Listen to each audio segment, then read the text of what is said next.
Abuse prevention is not something you would regularly associate with an evening of dinner and dance. But BYU defies all odds as Mormon Tabernacle Choir member Alex Boye entertains at the White Tie Ball. Join me as I follow the Women's Services Office as they prepare to put on this heartwarming event. It all started with an idea of incorporating an evening aimed at abuse prevention and a campaign inspired by the recent attacks at the Provo River.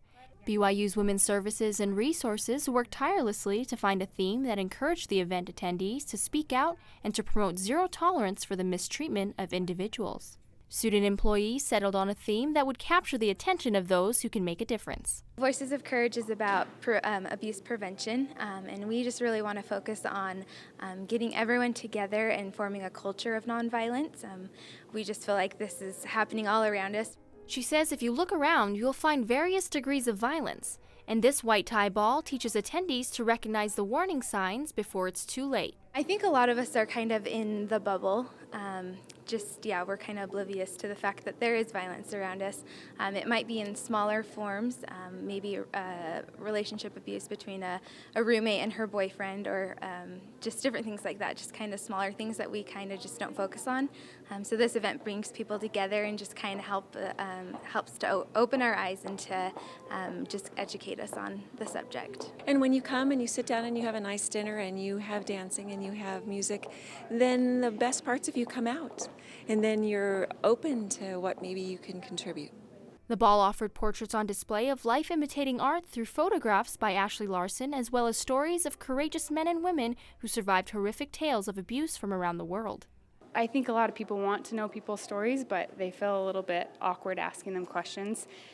So I think having the picture and the story right there, you're able to stand there to stare at the person, to get a snapshot of their life and to really connect with them. After browsing through the photo gallery, the campaign is launched with a candlelit dinner. Each table has place cards with the grim reminders about abuse, such as domestic violence is the #1 cause of emergency room visits by women. But the White Tie Ball event is helping students learn to prevent and combat this issue.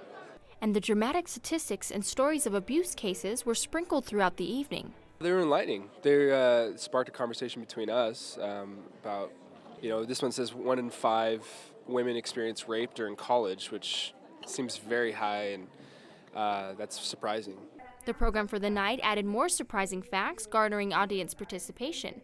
Students were asked to rate potential abuse situations from harmless to extremely dangerous.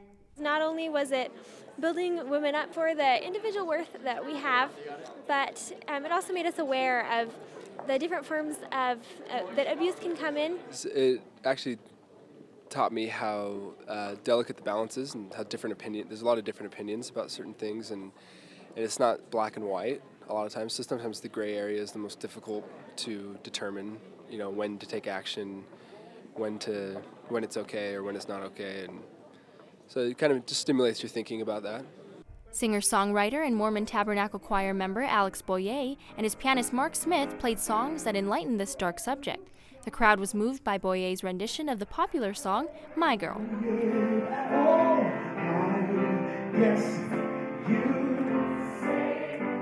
It's just another way of just communicating and just reaching people's hearts, and that's what we enjoy, and just use the music to share our message. Music, he says, that inspires all of the White Tie Ball to strengthen their voices of courage and unite as one heart, one voice for a cause worth defending.